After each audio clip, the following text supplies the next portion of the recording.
You're tuned into RX Radio. Movement prescribed. Brought to you by Prescript.com. A personalized approach to keeping you healthy and making your best even better. Your hosts, Dr. Jordan Shallow and Dr. Jordan Ginta.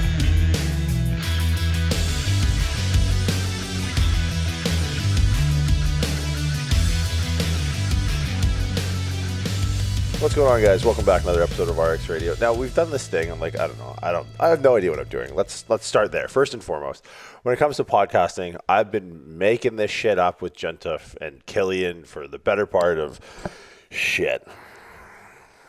couple years, 2017 maybe. I'll have to go back and check when the first episode was. But we started to do this thing, and I noticed other podcasts did it, and success leaves clues. So I'm going to start recording intros, and it's always a stressful part of my week. Like my Lord and Savior is Renee. Renee makes sure that I am where I'm supposed to be when I'm supposed to be there. And she's the only reason that literally any of this works. When we start Prescript courses, like when we start the level 1 course, the first disclaimer I give is if anyone gives any trouble to Renee, I have their mailing address and credit card information, and I will literally make their life a living hell if they upset but a hair on Renee's head. So Renee, if you're listening to this, I'm so sorry for having to put up with me for the number of years that you have. And she bugs me, not bugs me. No, I bug her. I bug her every week because I never record these intros. Because I record, I'll sit down with our guest today, which I'll get into in a second. And I record the podcast, and then I'm usually pretty into the conversation. I like conversation. It's definitely the sustaining, driving force behind the podcast is me just liking to chat with very interesting people. But the intro after, like, I'm just sitting in an Airbnb. It's 5:30 in the morning. You guys are going to hear this on Wednesday. It's Saturday before, and I'm just like, I'm not super motivated to record it. All to say, of all the episodes I've recorded, and if there was a guest who should need no introduction, is Marcus Leoni. But I want to make sure I roll out the red carpet for the big man. Marcus has been one of my closest friends. Honestly, since we met, I remember hearing whispers of Marcus Leoni at Reebok Record Breakers probably 3 years ago. And then through my friends here in Miami, we got connected, and it's to the death now. Me and Marcus we're going to ride this out in the sunset. Any of you have this friend? So this is a little interesting inside fact about me and Marcus. Me and Marcus and our friend John, ABC, the owner of American Barbell Club, have this thing where we always go to dinner, and I'm not going to lie, the dinners can get quite extravagant. But when we go out, it's always trying to like one up the other guy and who can sneak away and find a way to pay the bill. And it's a joke, but Marcus and I have this thing that at the end of the day, when this ends, when we're dead, the last laugh that we're going to have is that whoever dies first, the other guy is going to cater the funeral and essentially pay for the last dinner. So Marcus is a friend to the death. We've been through a lot. He's helped me through a lot. Probably one of the most cultured and well-rounded individuals I've ever come across. He definitely keeps my boots in the ground and my head in the clouds, sort of thing. He's big business. He's the original big business. Marcus does a lot in the real estate space. Owns. I'm so bad with this because obviously I don't own a home ever, right? Like I'm sitting in a dusty Airbnb in Miami. But he does like a brokerage. Marcus, you're going to be pissed that I still have no idea what appraisals and brokerage, bulls and bear markets. I don't know. He's out there doing big business things. But he's also, he's a big family man. He's a big lifter, and he takes the time to take the time, which is always something I admire and always something I try and learn from when I get to sit down with Marcus. There are few people, I get kind of, and I'm just rambling now, but welcome to the podcast. If you guys aren't familiar with this, then you're not familiar. You probably haven't made it to episode 216 or wherever we're at. When I sit down, I just have a check stream of consciousness. And there is no better person to just go toe to toe with. So this conversation that Marcus and I have, we started off talking about drugs, like performance enhancing drugs, maybe some things to avoid, maybe some things to consider. Disclaimer, pretty sure they're still legal. Just an FYI, throwing it out there. So if the DEA is listening, you know, we're aware of the current legal situation around the drugs in which we're speaking. And then we get into performance enhancing drugs in a different realm, in a different capacity, right? And the popularity growing around like psychedelics and things like modafinil and Adderall and things like that. And we start to draw some comparisons. And I don't know how, and this is such a Marcus thing, when we're talking like the range that we have, we start talking about just the power of conversation and honesty and you know, like caching and archiving and creating memories and not being so quick to dismiss and dispense. I'll just let you guys listen to the episode. I just want you to know it's one of my favorites, and I say that a lot, and oftentimes it's when Marcus is on. Lucky enough to have this guy as someone that I would call a close friend. So hope you guys enjoy and hope you can take away, even if you guys take away an ounce of the wisdom that I've been able to extract from Marcus over the years, I think we'll all be in a better place. I think if we all thought like Marcus, I think the world would be a better place. So Marcus, if you're listening, big business till the end. This is me and you, brother. Guys, enjoy. And we'll see you guys next week. Big business. We're doing this. This is happening. Are we live? Well, it's always a tough thing to say with podcasts because we're never actually live. Like we could kibosh this if we needed to. I mean, we're sitting next to each other. The crazy Joe Davola and just put the kibosh on it. This is fourth time? Jesus, man. I think this is probably the third or fourth time. Yeah, I think there was one. I don't know. Did we ever release the one that we did in Mississauga? So if you're listening to this, Jordy, you remember that day that you came over? We were up in Toronto. It was a year or 2 years. Fuck, man. 2 years ago now. It was a while ago. And the night before, I think I'd gone out with Hayden and Steph, actually, to a dispensary in Toronto. Yeah. And I got these edibles there. This like liquid THC edible. Not really an edible, but it was the most powerful thing that I'd ever taken. I didn't realize it until the next morning when we were on your podcast. We were sitting there, and I'm assuming Jordy was already stoned at that point. Safe bet. It was pretty early in the morning. But I woke up, and I thought I was okay until we started talking halfway through. I'm like, God damn it, I'm not making any sense. This is ridiculous. You never released it. No? No. I got to find it. You know what it is? It's a memory card issue. I have too many memory cards. I think it was a memory brain issue because we were both idiotic. Dude, the weeds are different. The weeds are a different drug. What could we have said that would have been dude, interesting? Just look at who was in the room. Like if I'm Killian was there. Yeah, it was me, you. That was one of the first times that like me and Killian actually hung out. That was the first time. Killian, that was the first time we met. Yeah, that was in Mississauga. How funny. Yeah, the weeds are because you would have went to Honey Pot in Toronto on Queen Street, 100%. I have no idea. Yeah, it was a really nice dispensary. Yeah, it's like a fucking Apple store in there. I know. It's ridiculous. It was. Yeah, and then they sucker you in. It's like, oh, here's this thing. Yeah. And then you take it and you're like, oh, okay, I'm on Mars. You bought me a plane ticket to Mars. I can't, dude. That's just the one. I'm comfortable with psychedelics and hallucinogenics. The weeds, I can't do a weed. That's so weird. You must have a reaction to it that's very, like, anxious, right? So uncomfortably high. Really? Yeah. Even at low doses? Well, it's feel like it's an all or nothing thing with me, where I've dabbled at lower doses and felt nothing. Yeah. And I'm sitting around a bunch of my friends that are all fucking barbecued, and it's like, oh god, this is I'm just mildly annoyed. And then I've gone too far where I just go mute. I'm just like, greened out. I'm not going to be okay That's for a long time. That's what the stoners call it. Yeah, but like greened out. Like I don't fall asleep. I just sit there and I'm just like please no one direct any questions my way for the rest of the evening. Which isn't necessarily a bad thing. I guess. But I don't know. Like it's not, I don't like the empty space that comes with it. I guess if you use it in like a strategic way, where the empty space is a replacement for the chaotic full space of your brain, which happens on a day-to-day basis. And that's the way it's been explained to me. Personally, I see the benefit in that on top of recovery from training, really heavy.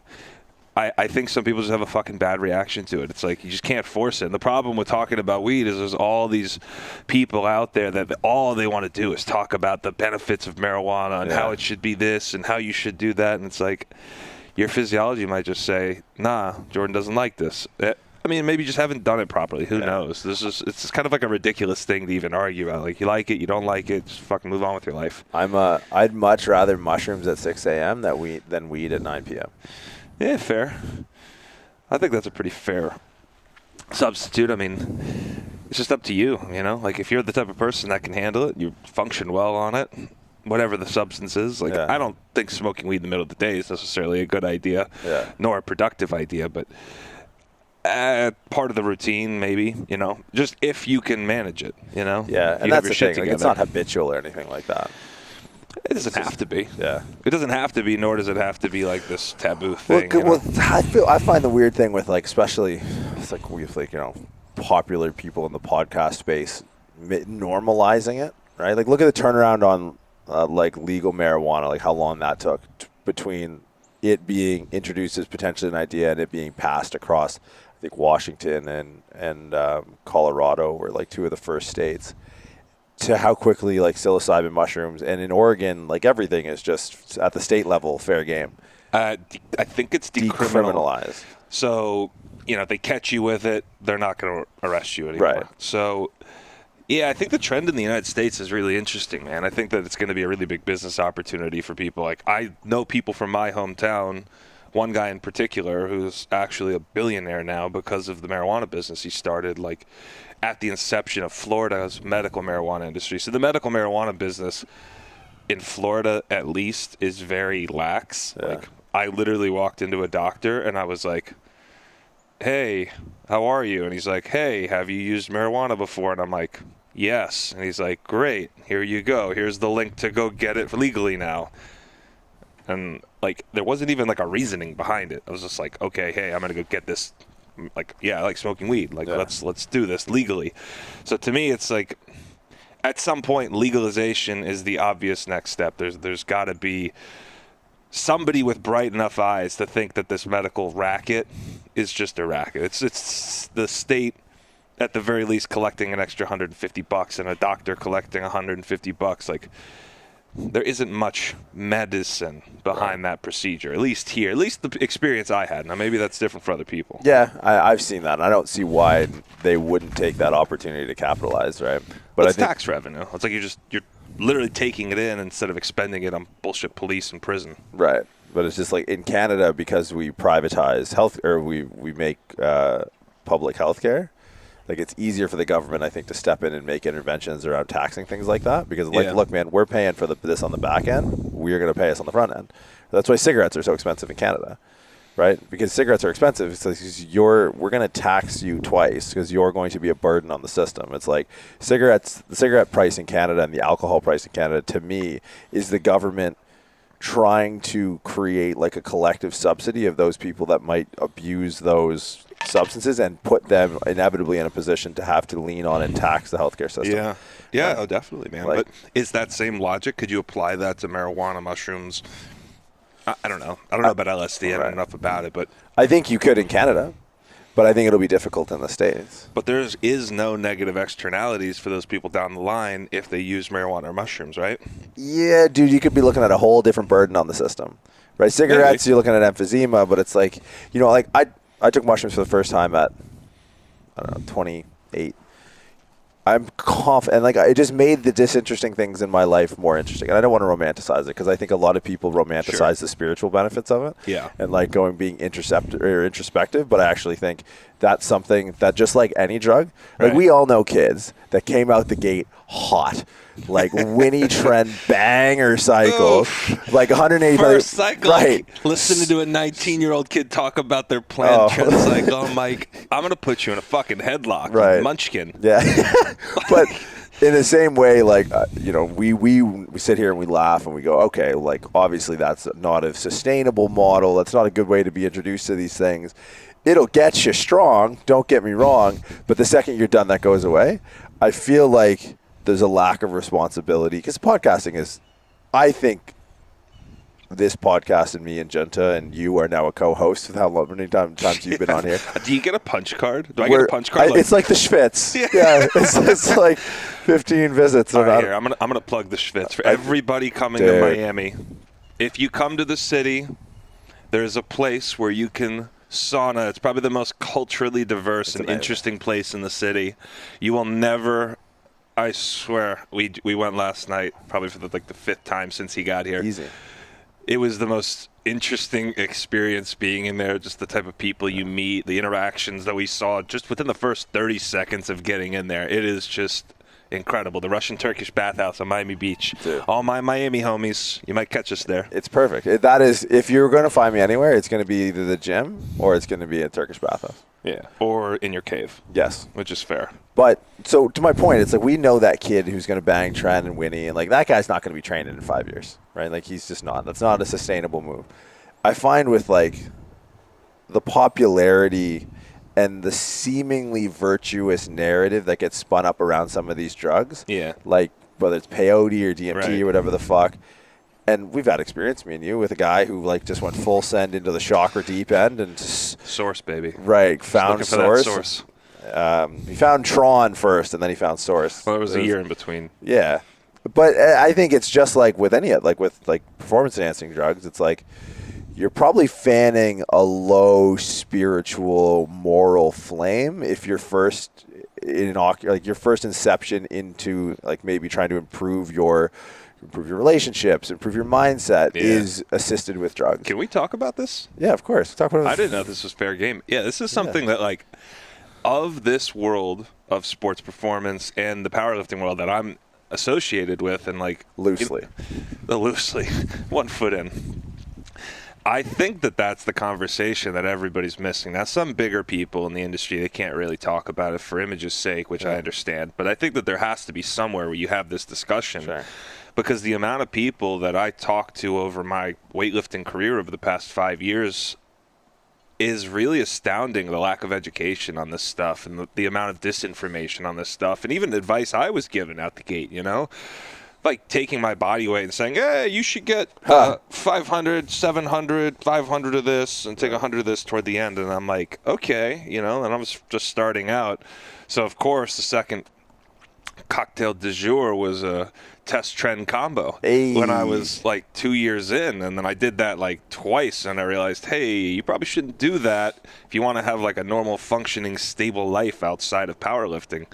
It's like that conversation needs to happen from the get with people. Yeah. Because there's not enough education out there about it. Yeah. Well, it's hard because there's gradations, right? I remember having this conversation with my mom of all shit. Well, you know what, man? Like I'm super open. Obviously, we're going to talk about it on this thing, but like my dad drinks, right? But like not like I can say that has connotation. There's gradations to that. Like my dad, not like 5 beers a night. Type no. Like now he might have like 1 beer a week. But if I had to ask my dad on a waiver a yes/no question, do you consume alcohol? He would click yes. Like he would check yes. And when we don't automatically default because it is so socially normalized and so talked about and so readily available, we don't normalize that default yes to my dad's an alcoholic, right? Like, no, my dad likes a beer at the end of a long week, and that's really the extent of it. But in the PED world, if you check the yes box, you're immediately a Ben Affleck after school special. Yeah, you're a piece of shit. You're raging out. But the hard part and the catch-22 is like, you have opted into a more expedited means of reaching an end goal, right? But now, there's a caveat to that. Here's the caveat to that statement, which you're absolutely right about, is did you take that expedited route without taking all the necessary prerequisites? It's like going to physics 4 and you didn't even crack the textbook for like your lab on physics 1. Right. You never took the 10 years under the barbell or in the weight room to understand your body and really understand the means by which you're getting stronger.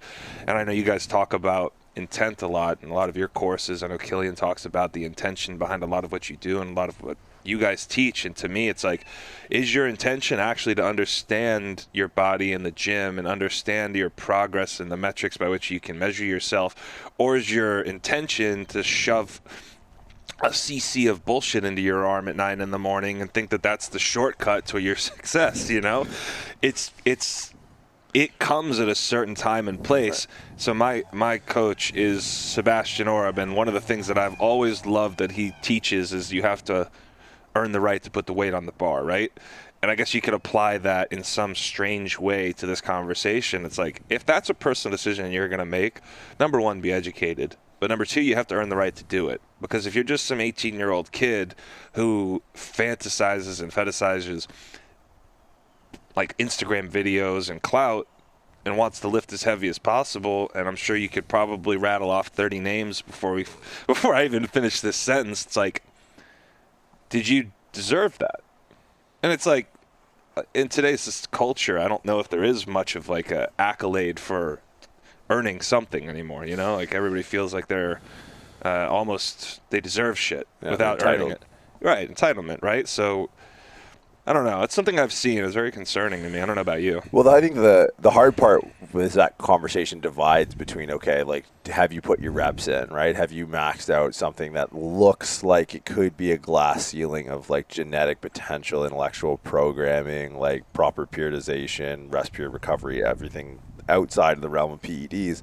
But it's as if the people who might be like, okay, like, I've been doing this for a decade, and I might pursue a heavier, androgenic, harsher drug. Yeah, they're likely the ones that, because they put in the reps, they're gonna still want to marinate it, right? They still want to slow cook it. Like, these are the guys who play it smart, right? Are then the ones who probably could get a little bit of deference of being like, hey man, like, you know, you're putting up an international elite total clean, or you're making pro bodybuilder stage clean. Yeah. It's like, if you want to make a run at this, you got all your ducks in a row. You know, these are more aggressive drugs, but do your blood work and kind of be safe about it. But it's never that, right? It's the smart kids that even when they take that step, they still want to slow cook it.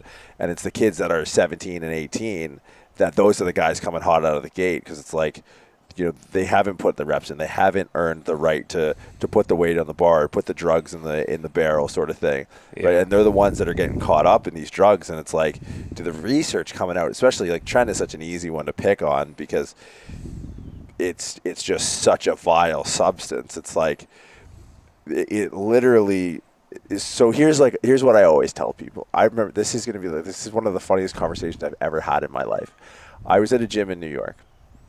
John Krasinski was there, the guy from The Office, right? Okay. So a friend of mine was training John, and, you know, I'm fairly well versed at this stuff. Like, I've been around this for, I don't know, almost 12, 13 years. I've been around it, reading about it, and then whatever personal experience I have. And so my friend who was training, this like A-list actor, right? Jack Reacher, he's a nice dude, met him a few times, and I go, hey Jordan, come here. I was like, all right. And I walk out, and I look like I look. And, you know, right. I'm approaching him in my Lebanese drug dealer attire, and he's like, tell me about Tren. Tell John about Tren. Are you kidding me? I swear to God. So I hand the, you know who I'm talking about. Of course. Right. But I literally had like a 20-minute conversation about trenbolone with John Krasinski on the gym floor. What the fuck did he have to say about it? He was just curious, right? Like, obviously. Tren? Of Tren, yeah. Like, for not any, like, obviously you watch his movies. I mean, The Office would be a totally different show. Jim on Tren. Oh my God, Michael would have been done up the first season. That would have been. Oh my God, that would have been amazing. Could you imagine A Quiet Place with John Krasinski taking trenbolone? Incredible.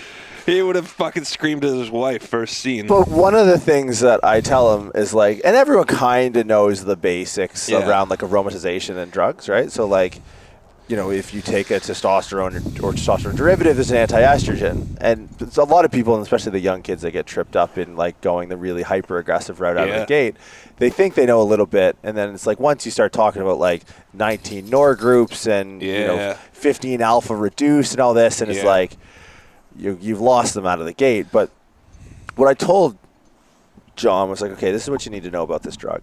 The drug that you have to take to counter it should tell you everything about the drug that you're taking. because this is what Caber? Right, but you know what it is, right? Yeah. Like, it's a dopamine agonist, right? So when you take a drug like Tren, and there's other drugs that are not as aggressive on an androgenic rating scale, but follow a similar pathway. The drug that you take isn't some anti-estrogen to block some like aromatizing cycle. The drug you take is a dopamine agonist. And we all know the word dopamine, right? Like we were talking about like edibles and weeds before and things of the weeds. So like we know dopamine makes us feel good.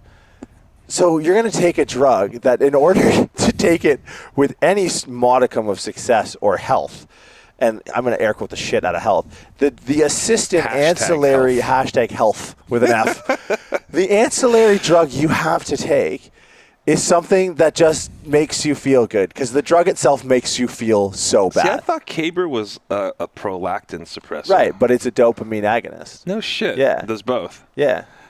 Well, that didn't help. Well, then that's what, dude. That's imagine if you problem. Imagine if you didn't take it. So many guys and girls. So let's not leave the ladies out of this Jesus conversation because I know plenty of femme barbell fanatic. Yeah, right. Tren ladies of the night. I'll send them the bumper sticker. Yeah, you should put it over their Adam's apple. Or I can use it to rip the beard off. Yeah, it's a good wax. Thanks, John ABC, for the iHeart Tren. This podcast is brought to you by A for American Barbell Club. Right. I am wearing an American Barbell Club shirt, and I have an I Love Tren sticker on my laptop. Yeah, so this is not a paid advertisement. We just love John Boy and the stuff he does. Anyways. But we don't love Tren. That's what you have. That's all I told him. I was like, he's like, oh man, like, do you think celebrities take this stuff? I'm like, yeah, absolutely. Like, if you need to get in I can think of one. if you need to get in shape for a role, it's like, this is crazy. But let me tell you what it actually does. Tim, a word, please. Excuse me. Let me go let the prince inside. Do what you got to do. So, and that was the conversation. I literally remember sitting on the gym floor, talking to John Kaczynski, and it was like, this is the rub. Like, this is how bad this drug gets, because this is what you need to take to start countering it. So imagine, like, what it's doing, because it's literally like bathing your brain. Oh, it's just bathing, a vat it's of bathing acid. Your whole fucking. You know the stuff that the Joker fell into, and he turned into the Joker. Is this like original Batman? Was this in the movie? Oh, okay, I'm not familiar with this. I don't know if it wasn't the Joker. It was Harley Quinn, right? She fell into the vat of acid. Okay, sorry. Yeah. Yeah, right. My comic book history is a little rough, All so good. everybody's gonna skewer me for that. But virgins. Yeah, Harley, fucking nerds. Yeah, but Harley Quinn fell into the vat of acid, and that's your brain on drugs. On your brain on Tren. It's your brain on Tren, except you come out looking more like Bane than you do Harley Quinn. Well, that's a good example because Matt Hardy for that role. Everyone thought he was big. Hardy? Tom Hardy, sorry. And we're both screwing up today. Yeah, Matt Hardy's a guy from back home. Also probably on drugs. I used to bounce with him downtown. He was a beauty. But you think Tom Hardy took Tren for Bane? He took something. He was bloat toad level 5,000. Oh, yeah. So he was all traps. Probably wasn't Tren. Probably like Decker or D-ball or something. He was like a human neck. But it's he kind of looked like a thumb. Oh. No. Anyways, but the thumb crowd. It's crazy to me, like how prevalent it is, right? Like we train a few places when I'm down here, and people have no idea, like how just because it's in strength sports, it's almost a foregone conclusion, but in just general population, like the number of guys willing to just get their feet wet with drugs like that it's probably. Oh, Timothy. Tim. Come on. No, none of that. Sorry, it's probably joining us today, the seer of seers. Yes, the young Prince Timothy. The young prince. He's having trouble jumping up on the seat here. It happens. But yeah, like people are so unaware of how prevalent these drugs are. And I would argue, like now, they're equally as prevalent. It'd be interesting to see, like equally as prevalent as something like marijuana. It'll be interesting to see where the legalization of those drugs go. Because there's gray areas with the weeds. Yeah. In fight sports and in WADA and things like that, right? Because they are seeing some sort of benefit to it. But, dude, you want to talk about recovery benefits. The NFL, there was a meeting in the NFL off-season talking about peptides and growth hormone and insulin. Maybe like 3-4 years ago. Oh, yeah. Can't test for it. Oh, dude, I know. I'm aware, but, I mean, why would they go for that? Recovery. They want to legalize it, or at least no. I'm just saying, like this is something low key. Like I've been around, I know. the league for a bit, and I know I would say more people than not that augment their training program with insulin, which is a terrible idea because it fucks up your growth hormone. I know some athletes as well that do that, but to me, it's like, oh shit, you're going straight to playing with fire, like. Well, because they're not worried about getting burned. They're worried about getting burned by a test. They're not worried about getting burned about the physiological side of it. You brought that up just a second ago. You brought up legalization. You brought up steroids in the same conversation. So to me, the reason that, at least in the United States, that it's going to have a very hard go at legalization is because of this great myth of American exceptionalism in sports, and the myth that our athletes are these almost righteous pseudo-religious figures in this country. I mean, the greatest example of this is the 1990s steroid scandal with the MLB, right? So you had Mark McGwire and Barry Bonds dragged before Congress to talk about their human growth hormone use, and I'm sitting there and I'm like, you guys are fucking morons. You have no idea what you're talking about. You're telling me that you're dragging these. You think that Barry Bonds hit all those home runs because he was taking growth hormone? Right. I'm like, have you ever talked to a doctor or a biologist? Like, I can almost guarantee you the growth hormone is not what did it. And if they're willing to skewer those American heroes, for lack of a better word, they were. I mean, those are like sports icons in this country. It's like you're Wayne Gretzky, dude. Like, you know, if you go abroad and you're a soccer fan, it's like you're Ronaldo or you're Messi. You know, it's like those guys, or right now, like imagine if you brought to CNN a factual report, something saying Tom Brady was on steroids, right? He would be an American icon lost, just like they were. And I think that people have this misconception in the sports world that those guys not only are not cheating, but they're clean, and that they can do their job without it. And I grew up watching the NFL, right? And you know these guys personally, and I've been to a few facilities before, and it's like, you show me a guy that's 6'5" and 280 pounds that can sprint down a field and take multiple hits a day and do that for 10 years in a row, and you're telling me he's doing that naturally. And I'm going to tell you you're a liar, because that is, for a lot of those guys being that big, that strong, that powerful, because the American consumer, when it comes to football, they're all obsessed with stats, right? So they're watching these guys on TV, and they love seeing these big motherfuckers running and sprinting and hitting each other down the field. And it's like, I don't know if you guys understand what it's like for a human body that size, that powerful, to continue to perform like that. It is not easy. And it's, to me, it's just such a disconnected thought process thinking that these guys aren't doing anything. It's hilarious to me because the U.S. is the one, not the one country, but the country with some of the best athletic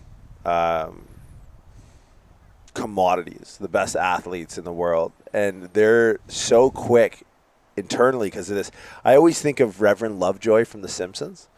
His wife, the only line she ever had in the entire show was "Think of the children," right? And so America is so full of those Reverend Lovejoy wives that are just like, "Think of the children." Yeah, you can't do that. You're cheating. But dude, Russia's like putting piss vials through walls and like hiding it in the beds just to protect their own, right? Like, and the crazy thing to me is, like, it is a very U.S. for better or for worse, you know, is a capitalist country. It is capitalism through and through. Yeah. And if sports have taught you one thing, it's a business. It's 100% a business. So like, why do you? And I'm not saying I have the answers, and I'm not saying that there doesn't have to be some sort of sanctions or restrictions on usage, and maybe that's even impossible, and that's why the conversation isn't happening. But like, you're shitting in one hand and wishing in the other, and you're trying to see which one fills up first, right? It's like, dude, you can't have it both ways, right? You're trying to get the kid to break the combine records. I mean, I've been spending a lot of time up at Weston, and there's a bunch of kids there preparing for the combine, or I guess it won't be the combine in the traditional sense, but they're preparing for like their pro day. Yeah. And they're cracking the league, and it's like, dude, you crack a bench press record at the combine, congratulations. That set just made you league minimum first year $484,000. Jeez. You're a 21-year-old kid at a pit. Yeah. You're a starting D lineman, You've been bigger than everyone since you were, I don't know, 7 years old, playing What Pop they gotta Warner. do? How many reps they got to do with 225? Ooh, man, I want to say it's like in the 40s now. Yeah, I had a guy, one of these dudes I could worked do with that. back in California. Yeah, Shane Smith hit up 42, and that was up there. He was a running back. I think I did that at a Halloween thing 2 years ago now, and it was like, I think I got like 40-something reps, mid-40s. Yeah. It's pretty good. Yeah, we'll get you behind center. You'll be the next Roethlisberger. Yeah, but it's crazy to, like, you know, at that kind of incentive. It's like, and I'm sampling this from Bigger, Faster, Stronger. They had a guy, and that movie's like, probably 15 years old now. And if you had to take a drug with the known side effects of kind of the stuff we were talking about, to make $484,000 a year at 21 years old, Easy. That's a layup. That's a no-brainer. Right, You're taking that 10 days out of 10. The thing is, those guys wouldn't even need to go as far as, like, I know we all joke about Tren, but the reality is it's probably one of the worst drugs in terms of if you're doing like a cost-benefit analysis on the drug. Yeah, it's probably one of the worst ones out there. Right. Especially for anaerobic activity. Yeah, definitely. But just in terms of being a fucking functioning human, you can replace it with a ton of the compounds, and you'll probably be better off. But I mean, for those guys, it's a fucking. It's you know what it is, man? It's the Lamborghini of drugs. You've decided you somehow have a lot of money, and you decided to put zero thought process into the vehicle you're going to buy. So you watch a Missy Elliott music video, and you're like, yeah, I want that lime green flashy thing. Yeah. It's like, do you know how much what are we looking at? Like anywhere between $2.5 to $400,000 for a Lambo? Yeah, if you want the Miami starter pack Lamborghini, you'll spend $200,000, $300,000, depending on if you get it used. Right. You want the big dog. You can pay for it. Yeah, but I mean, if say the average Miami douchebag is rocking around in, like, I don't know, what are we looking at? A Aventador, a Huracan. They look at, like, if you see most people in Miami, they have a Huracan. It's like the starter Lamborghini, I guess. And they're paying what? $225? No, man, those things new. They're like in the 3s and 4s. Okay, you're 3, and nothing says I refuse to put any thought process into this, like buying a Lamborghini. Right, like imagine what a nice car you could get for $300,000 and $400,000. Like it wouldn't be my first. Beautiful, amazing, fantastic German engineering. Car. Yeah, we're not looking Italian. at bullshit. Get out of here with this nonsense. That's Tren. Right, Tren is the Miami. You saw your buddy do it, and he's getting a bunch of chicks. He's just swimming in it now, and you're like, I'm gonna do the same thing, you know. And your accountant's like, hey, you probably shouldn't do that. Yeah. And you're like, no, it's going to be fine. Fuck it. We'll do it anyway. Yeah, just put it expenses. Somebody's going to write it off. Right, it's a write-off. Somebody writes it off. Yeah. But, no, that's the thing, right? Like, because you can't, even this will be a weird conversation to put out, right? This is the most direct we've been. But it's like, guys, it's 2021. Like, you can fucking smoke meth in Oregon if you want to. Like, kids out there, I know kids that have literally, like, I don't want to say ruined their lives, because there's obviously more to your life, hopefully, than lifting. But a lot of times when people feel pressured or feel motivated to go down this road, lifting's a big part of your life. Like, lifting weights for most people who decide to grab a syringe, it means something to you, right? Like, I remember being a kid and I couldn't swallow pills. Yeah. Right? Like, my mom would give me like an aspirin. I'd be sitting there like a dog. Like, she'd be holding my mouth open. I'd just be like, like fucking thrashing my head about. But it's like, you tell me at whatever age that I'm going to be able to get bigger and stronger and people will respect me and all that. It's like, oh, we're going to jump the pill thing real quick. That's where we're just going to stick it in the delt. Right. We're going to leapfrog that. But, people are, allowed to, they'll talk openly about mushrooms and LSD and it's romanticized and it's celebrated and it's a spiritual thing. It's like, look, in the same way, I think, because it is a, depending on the realm of performance that you're classifying, that is a performance enhancing drug, like things like mushrooms, things like, I mean, shit, when I was working in the Silicon Valley, you know how many fucking crazy, like, dilated pupils I saw? Like, so I mean, nowadays you can supplement with X, Y, Z, microdose this, yada, yada, yada. But the second this conversation comes up, the moral police comes out in all of their glory. And, like, even people in my family, I'll have that conversation. And, like, to me, I think that there is a responsible way to approach not just this, and I'm not advocating for the use of it. What I'm advocating for is more understanding, seeking out, like, 'cause I'm not the guy to go to for resources. If people ask me personally, like off of like a public forum, you know, like I direct them to a person that they can get educated on. And there's resources where you can seek education from people that are intelligent. So you're not just going in there and asking your buddy at the gym. It's like, how much of this liquid should I stick into my ass cheeks? Don't listen to that guy because he probably has no idea what he's talking about. Right. But there are resources out there. So my whole point behind this, I don't even know how we got on this topic to start out with, but it's to seek education. If you're going to do it, like, be on top of your health. Like, don't be a dickhead about it. Go get your quarterly blood work done. Go get your pre and post blood work done. Like, understand your body, because that could have really powerful carryover for the rest of your life. And if you have that for the rest of your life, a intimate understanding of what's going on in your fucking bloodstream, if you understand what white blood cell counts mean, and if your kidney and liver functions are working properly, your blood pressure is working properly, like, those are going to be really important things for you as a human being the rest of your life. Yesterday, I just went to go get a check on my blood pressure. It was 128/82. It's the best it's been in 5 years. And you just squatted 330 kilos for a 2x4. Oh, my God. Yeah, I did. Yeah, the moral thing's interesting, and, like, contrasting, you know, the promotion of, like, illicit drugs. And illicit is just, like, kind of a legal term, or like an overarching scope to identify, like, you know, everything from psychedelics to, like, Tren, whatever. Because there's so many people who claim virtuosity. Like, I think of Asprey. David Asperger's, or whatever the fuck that guy is. Yeah, he's a modafinil guy. Yeah. Right? Which, look, man, I've taken modafinil. It wasn't really my jam. Not a big fan of it. But, you know, I know there's not a ton on modafinil. And if you read, like, I sent it to my buddy once. My buddy works at the hospital. I was like, yo, man, like, I heard this is good for work. Can you cop some from work? And he's like, no. And, like, I mean, he's like looking at just the actual medical term around it. And he's looking through, like, his logbook or whatever the fuck, the index that he checks. And he goes, dude, from what I'm reading here, this is probably not something you should be taking.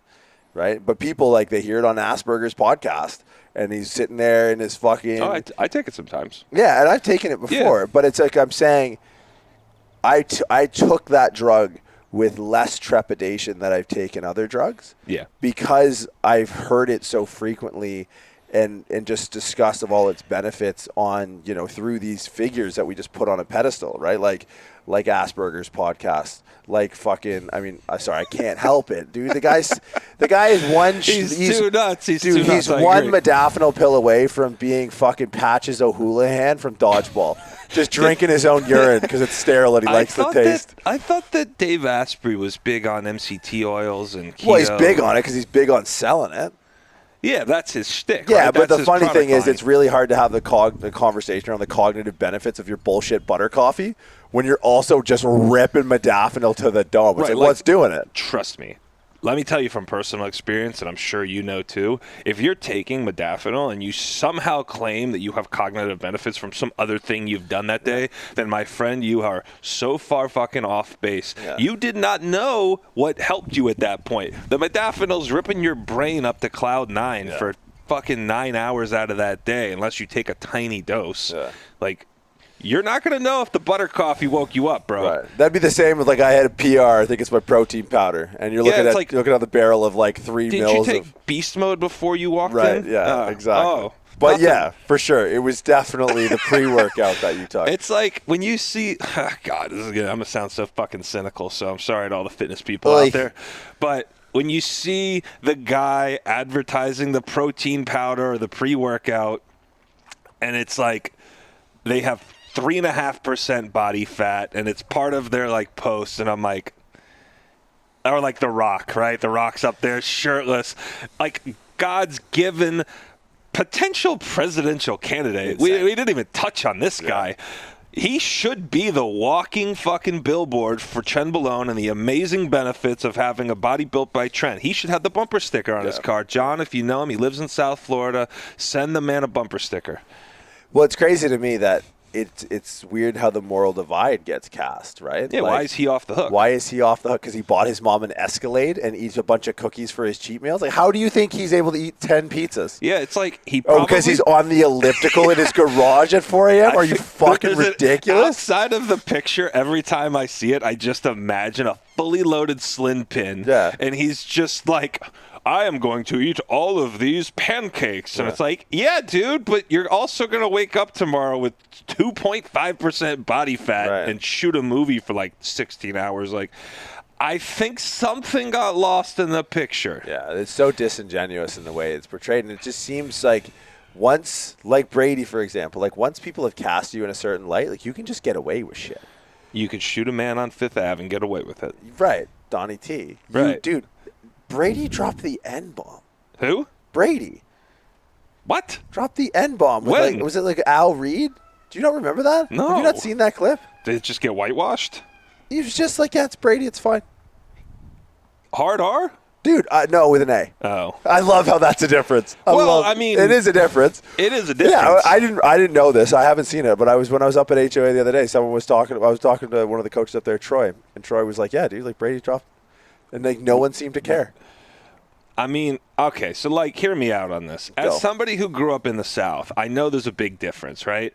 So if you're a guy like that, and you've been playing ball your whole life, sure, 20-something years, there's not much like racial exclusion in that sport, I don't think. Like, they're all kind of on the same side there. Like, at some point, maybe things just become normal to you. Yeah.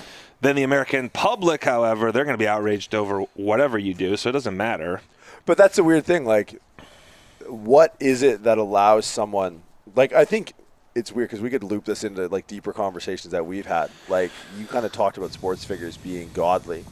And I think that's true because, like, you know, the proclamation of the death of God in the West, I think, led to people reaching for someone to look at as an ideal, right? God is dead, and we have killed him, right? Right, exactly. It's a famous line, but... Yeah, but that wasn't... And it was funny, when that line came out, people were thinking that was the triumphant. That was a warning, right? But now it's like we reach for things to be better than us because we know we're imperfect, so we need something to guide our virtues So what is the replacement for... You know, in the old days, there was a God, and I'm not stating my beliefs here. This is just conversation, right? So in the old days, there was the idea of a God. There was the idea of a central moral hierarchy, hierarchical type figure in our society, right?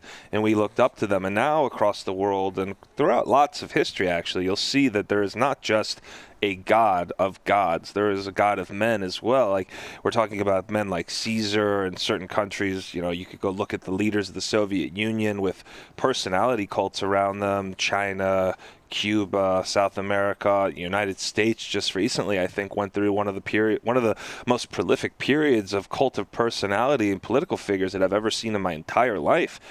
And it begs the question, right? Like, if God is quote unquote dead, what replaces him? And I think it becomes a personality cult around man. Yeah. We put our faith in a personality cult around leaders and people and sports figures. In certain sub-industries, in the powerlifting world, there's personality cults around people and personality cults around things. And it's like, I don't necessarily see how that's possible when you hold beliefs like moral superiority and things of that nature in the other hand. And it's like, are you just not understanding the difference between these two things, or is it just like a very flawed train of thought? Because the idea of like putting this godlike status around a man is kind of an unbelievable. But I think it's a necessity. Well, people need that, I think, to continue to live their life in a way that is satisfying and they feel enriched. You know, if they're not religious figures, if they're not religious people, well, where do they turn? Yeah, I think it's your faith. Well, I mean, I think it's like by default we are entropic, right? Like we break things down. We're not as organized. Like, I think not only do you need it as a necessity on the individual level, but you need it definitely as a necessity on the societal level. Absolutely. And that's the hard part when you start to see, like, you know, the cult of personalities create a division through the society. Like, look at the problems you have, right? Like there's unification around nation states because it's a pretty easy thing to get on board with. Why? Because you don't have an election where 49% are on one side believing in one God and 51% are on the other side believing in another, right? So, and obviously you're going to have issues with harmony for other reasons, but like, that there was a point where I was semi-concerned. I think I was actually speaking with you last year, pre-Trump election, that you were speaking with one of your elderly family members who had said that they've never seen division, and this is like peak Black Lives Matter, and they were speaking from a standpoint of having relatives through World War II, right? And they're saying that they've never seen racial division to this magnitude in their lifetime. And it's like, holy shit, man, that's quite the measuring stick to hold division against. Yeah, and I mean, all right, so here's what I'll say about that. That division over the last 12 months kind of got cast into this very weird train of conversation where people were calling Trump and the Republicans Nazis, fascists, XYZ. And, a lot of my family, and only one of them now is still alive here. Like my grandfather, his brother and sister all escaped Florence and Genoa, where their family lived, as the fascists took over and they started taking away their, so half of my grandparents' family got taken away to death camps. I actually don't know which ones the members were taken to, but the point was that they saw the seeds of unrest being sown in that time period, and the comment they made to me was that they had never seen such racial division, political division in our country ever in their lifetime since they were growing up. And that is something that I hope we're not seeing the beginning of kind of this unraveling of the unsaid bond between the Union and the United States. Because, if you go back in American history, it's not just this United States of America. I mean, it's a union amongst individual states with individual rights and a very non-homogenous type of division of people in this country. So what you're looking at now is... And I don't know if I'm right on this, man. So, if anybody's listening and... they're aware we're idiots. Or at least I'm an idiot. I mean, I am, right? So, I'm not a political commentator. I have no idea what I'm talking about. I'm just a guy living through things and seeing them. I don't necessarily think that the fascism, Nazi, Hitler thing was a good comparison because it's not. But, anybody who goes out and uses that comparison, it's like, hey, go talk to my great-grandparents. You go tell them that getting kicked out of their businesses by the Nazis and Trump are the same thing, and they're going to call you a fucking moron. So that thing needs to be stricken from the conversation completely. You can't just compare everybody to Hitler. Yeah. There's two people in modern history, Stalin and Mao and Mussolini. But I'm talking mass genocide. There's been a lot of other genocides, and I'm not discounting them, but I'm talking 20, 30 million people genocide. Yeah. You're going to look to your Stalins and your Maos, and, you're going to find solace there. Right. It's not Trump. It's not the Republicans. And I'm not even of that political persuasion or the other necessarily. I'm just saying, the unraveling has to re-ravel at some point, or else we're going to be facing a very serious and dire political future. And I living here in Miami is a very interesting crossroads. It's a blue county and a blue city, but you have a very ardent, really rabid political division here amongst refugees from other countries. You have a lot of Cuban exiles here, and you have a lot of political transplants from other countries that were persecuted by their own regimes and gang violence, and they see certain things happening, and they get very, very vocal about it. So the division was kind of fueled, at least here in Miami, a little bit by that too. I guess my point through all this is be very mindful of the words you use when you're talking about these kind of things, because there is a lot of meaning behind it. Don't call somebody a socialist unless you understand what socialism is. Don't call somebody a fascist unless you understand what fascism is. I guarantee you most people don't. Yeah, well, it's always hilarious to me that Antifa is named what they are. Really, Antifa is short for anti-fascist, and it's there's probably no active, I don't know if you even want to call them a social group, collective, disruptive entity in the country. There's nothing more fascist than the way those people seem to operate, right? But I think to a bigger point about language is just not being afraid to have a conversation, right? Like when people use the word Hitler, when people use the word fascist, when people are like proclaiming socialism and all that in a negative light, they're just weaponizing words, right? Like they're just weaponizing words to not have a conversation. It's a smoke bomb, right? It's a flashbang. I don't want to talk to you about your beliefs, and I don't agree with you. You're Hitler. Yeah. Well, you dropped the Hitler card. Where the fuck's that going to go? You're about to get punched in the mouth. Right. Like, well, and on the flip side of that, man, remember like punch a MAGA or punch a Nazi? Yeah. Which was essentially people going around punching people wearing MAGA hats. Dude, Brady rocks a MAGA hat in his fucking locker. Yeah, no one says shit. Don't call somebody a Nazi unless they're a Nazi. Unless they have a fucking swastika on their arm or a fucking Totenkopf on their head. You're not calling somebody a Nazi because they're not. Like, it's not the case. Like that conversation is so absurd to me. But I think the weird part is it's rarely even a conversation. Those things are meant to snuff out conversations from even starting, right? So it's not saying like be mindful of your language as to say like don't speak at all. Yeah. It's being mindful of your language and like it's a double-edged sword. Like have the conversation, but be ready. Like use your words properly, but also be ready to have the conversation.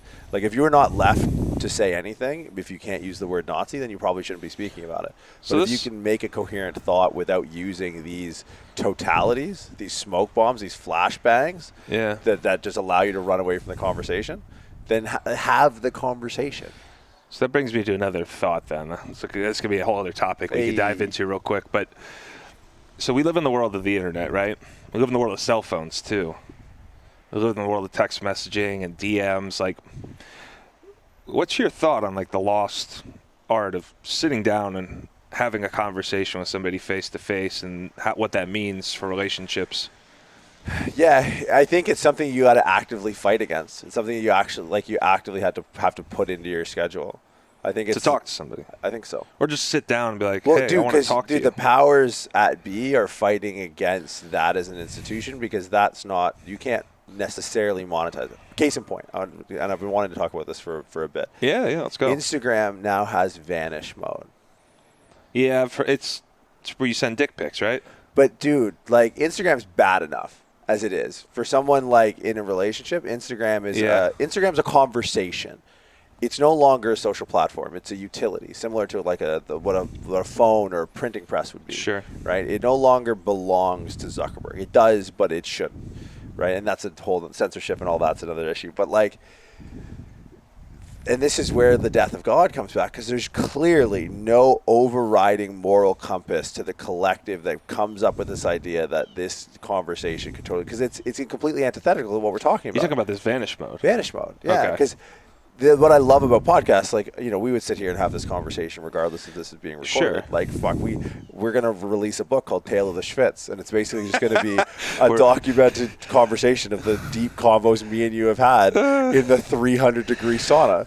Right? God bless you, Schwitz. Yeah, but I think it's 220. But imagine if the second we left the Schwitz, you could swipe up and everything went away. That would tear me apart. I would cry if I lost the memories of what we were able to like just talk about, invent, and literally just get baptized in the fire of just sweaty Russian men hitting each other with sticks in the Moscow Schwitz. is best city. Right, Alexei Alexiev, 285. Like no, never happened, right? Yes, okay.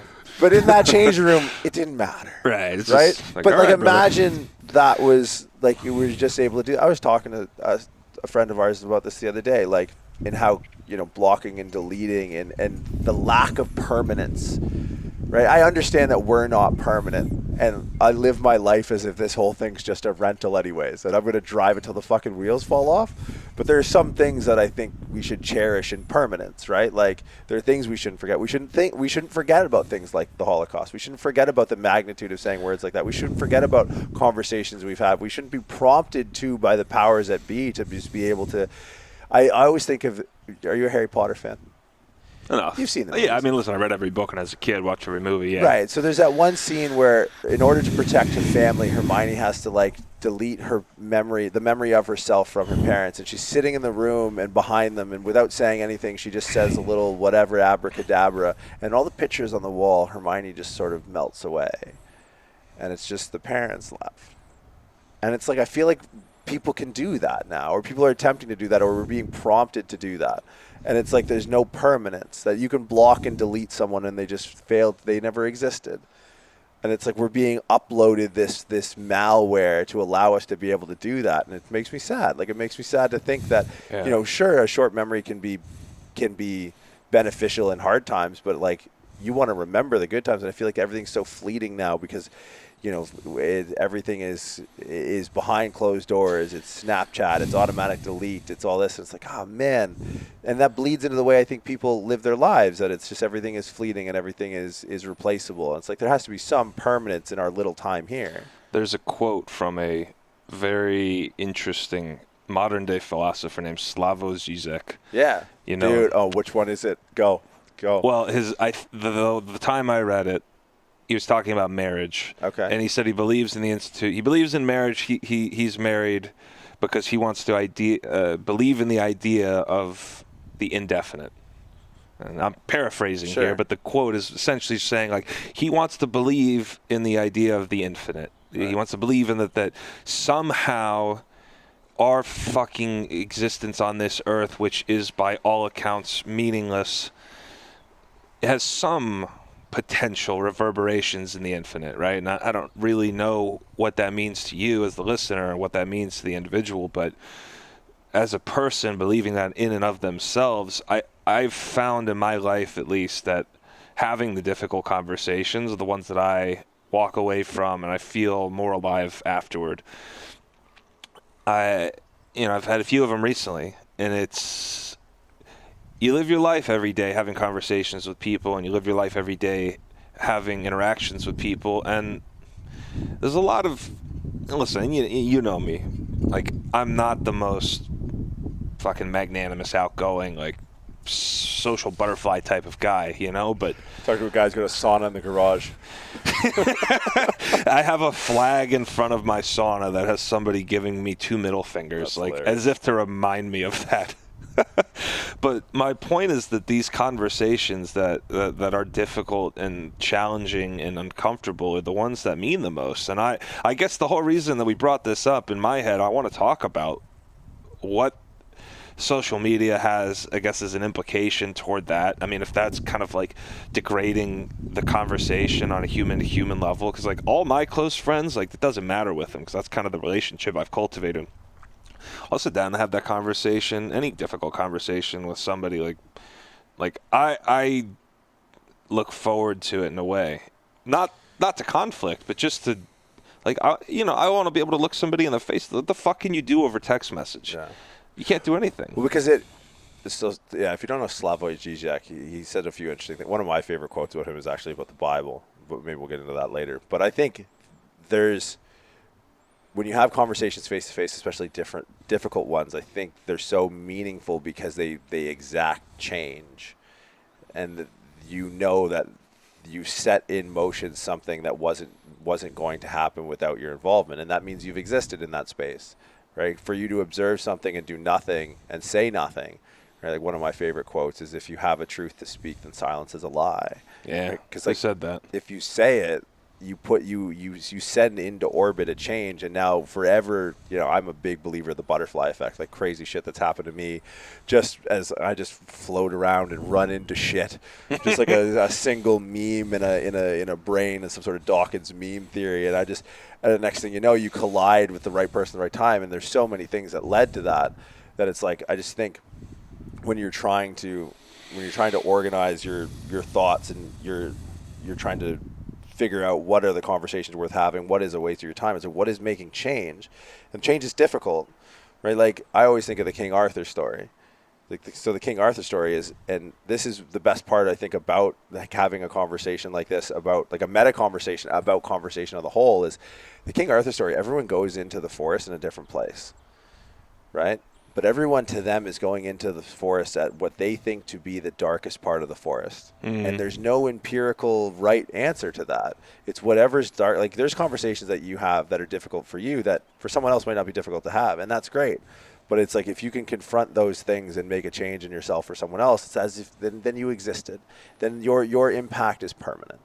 then forever change will be the trajectory of you or the other person you were speaking with. And I think that's when there is no consequence. There is no consequence of change, when it can just be swiped up and vanished, when you can just Hermione Granger your friends out of your life and just delete the pictures. And it's like, it's as sad as if you were thinking that if you never existed at all. And that's, if you believe in the idea that the infinite holds some kind of positive reverberation on the existence that you have. So if you're of that mindset, and you can just be vanished, you can just be excommunicated, like you didn't even exist. It's a pretty fucking brutal existence. That's a pretty powerful way to turn on yourself. It's like the world's betrayal of you. Yeah, you're being betrayed. I mean, that's all it is. I think nihilism is a thought process that betrays you. What do you mean? Well, I think that's what it turns into, right? Like, it turns into, if nothing matters, then nothing matters.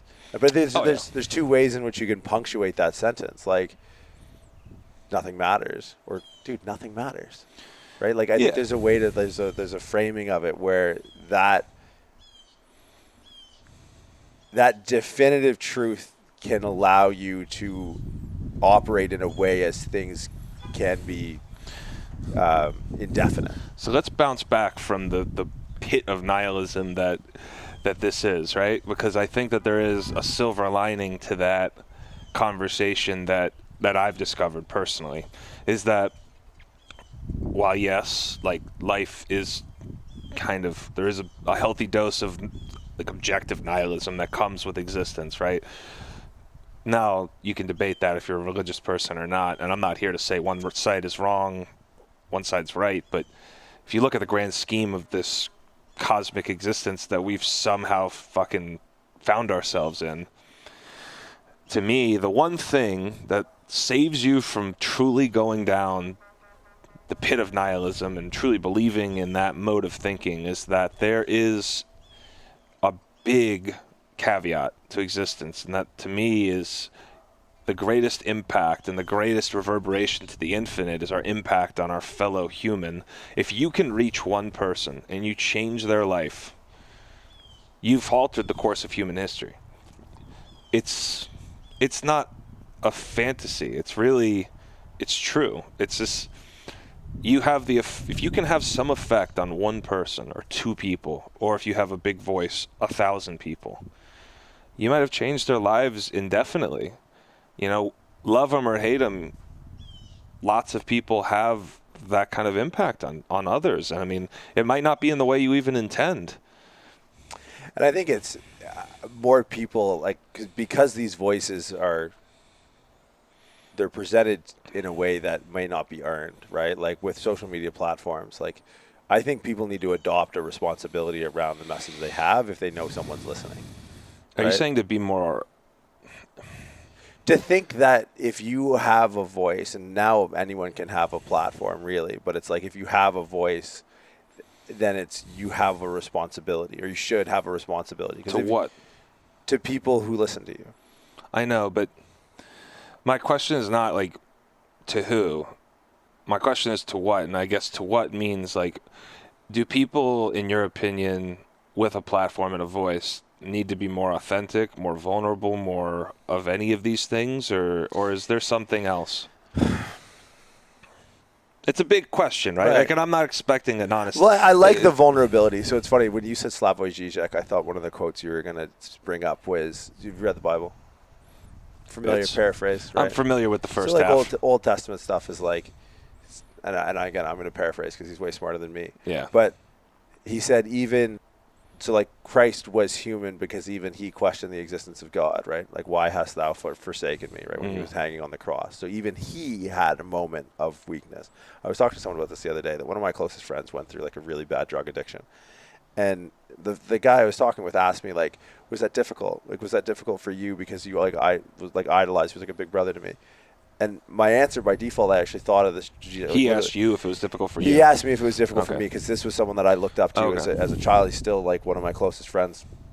But there was a time where, we'd been friends for years, and the idolizing part of the relationship sort of fell the wayside, and we were just friends. We were contemporaries, we were peers and good friends. No longer like was I a subordinate and kind of like just the little chihuahua bouncing around the bulldog. I sort of earned my place at the table. And so in speaking to this third friend about my friend with a drug addiction who was once like, I would say like a god, right? Like, and he was like, was that hard for you to see someone that you idolized go through something like that? And I was thinking about that Slavoj Žižek quote about, you know, even Jesus in his final days was, and this is weird because I'm not super religious, I just think it's interesting, that even he exhibited human qualities of vulnerability and doubt around like a superordinate, and because then he screamed out like, why hast thou forsaken me? And it was like even he, the Son of God, questioned the existence of God. And I thought it was so interesting when he posed that question to me about my friend, that the vulnerability of that made him human now. And that was like a rite of passage for me. It was like it's okay to not be okay. And it's even more important to, I don't know, I think that question is so interesting. Because I've had that experience with friends of mine when I was younger, too.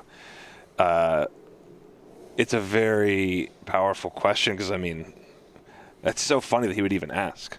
Yeah. Not funny, it's just, like, what a question to ask somebody. Oh, dude, it was incredible, only because right? I wasn't expecting it that I came up with the answer that I did.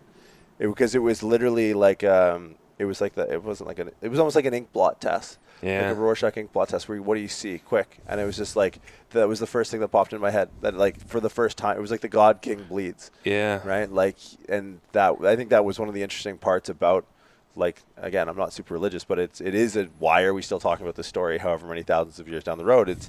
There's something about, and that's what I like doing podcasts like this, and especially talking with you, is like, there is a vulnerability. Like, dude, I just announced and I've done it before, but like the drugs I've taken are illegal. We've both talked about things that are highly illegal. There's a vulnerability that comes with that, because I feel like people can magnify in certain degrees the consequence of their actions and think that they're a bad person for being vulnerable at times. It's like, look, dude, even Jesus had a moment there on the cross, man. Right, so I think everyone's entitled to it, and I think on the flip side of that is, you know, you got to be able to forgive yourself before you can forgive other people, and it's just, it's so I think to your original point about like people with a voice saying things, and you kind of ask like, well, what does that mean? I think the vulnerability side is a big thing about it, but making sure that you're, you know, working towards not being in the same position twice, right? Or at least being authentic about it. Right, I mean, but that's where the growth comes in, right? And understanding that these conversations, when you have them and you recognize them, and that you can spin off away from this collision to a new trajectory, and it's like whatever that collision was that came out of a place of like necessary discomfort, the trajectory is exactly what the trajectory should be. And then knowing that anytime you run into that vulnerability, it's just like it's just another opportunity to like basically change the course of your history. Right.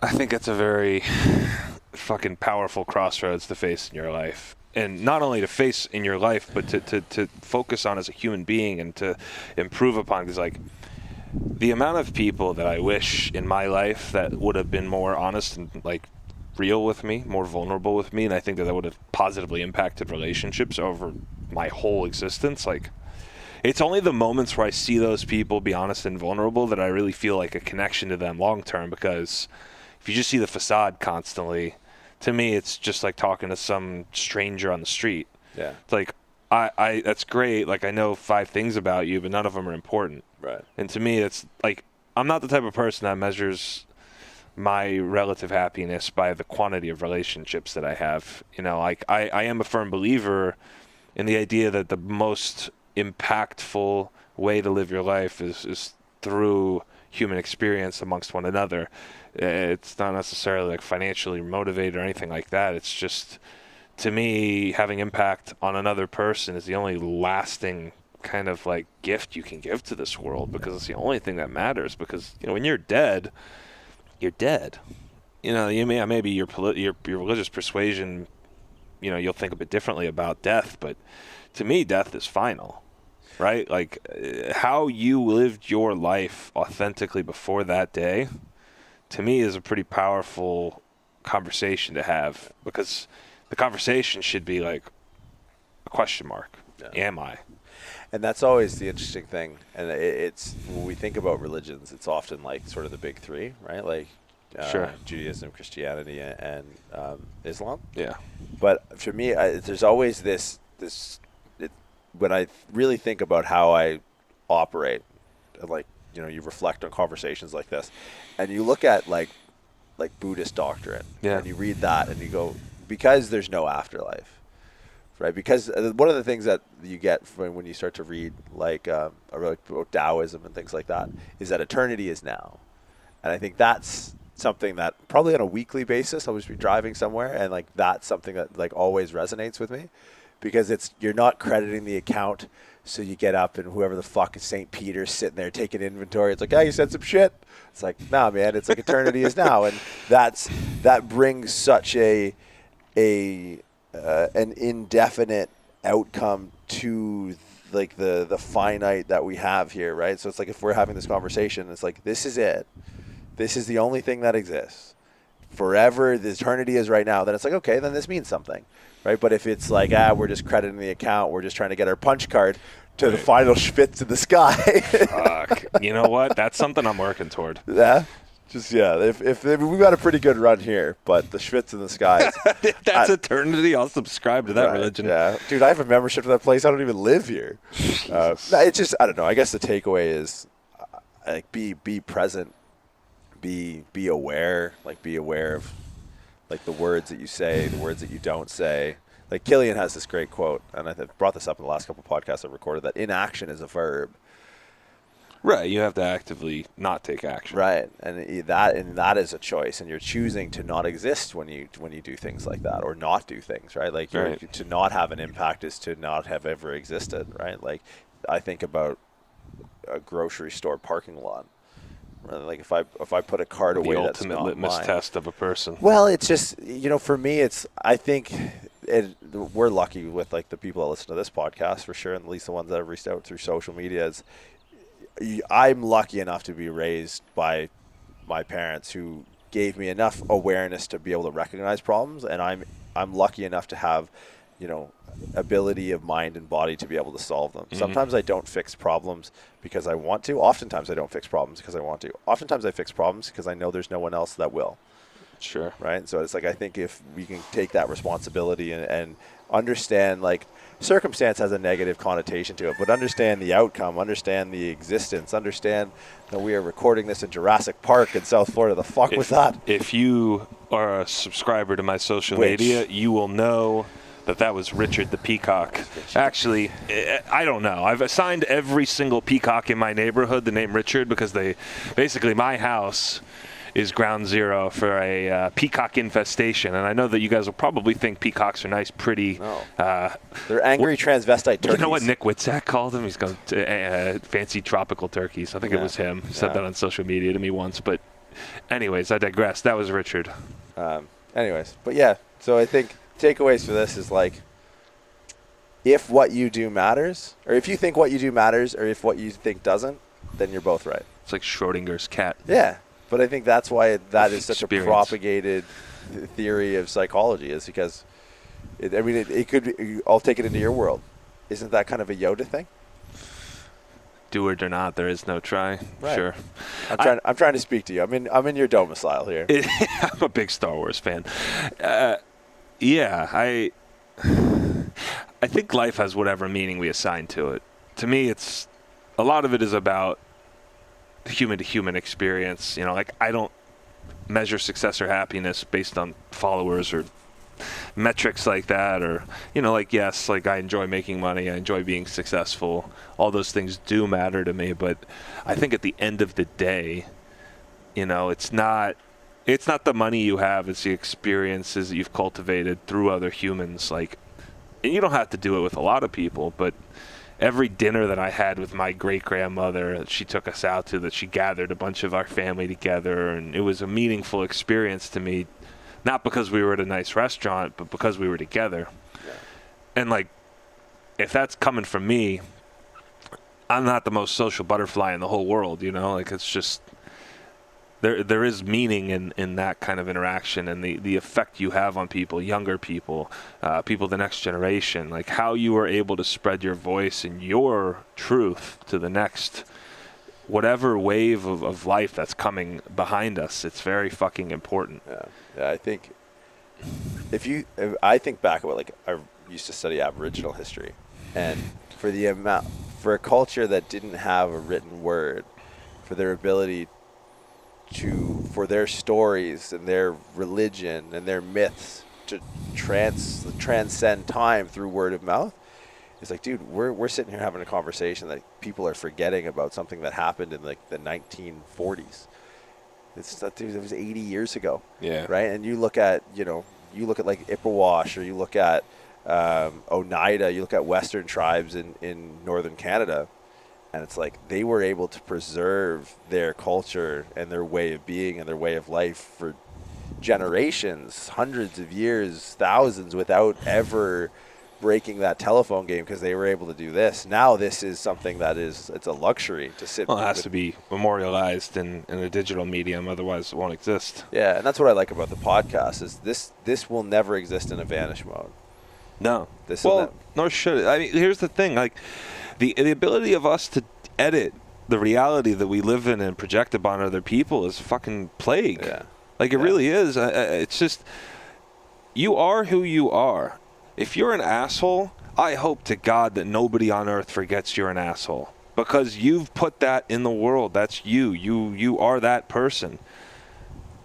You can't whitewash that. I mean, listen, there's time and place for apologies, but is there? Right. If that's your truth and you're truly a piece of shit person, the world's going to know. You can't vanish that.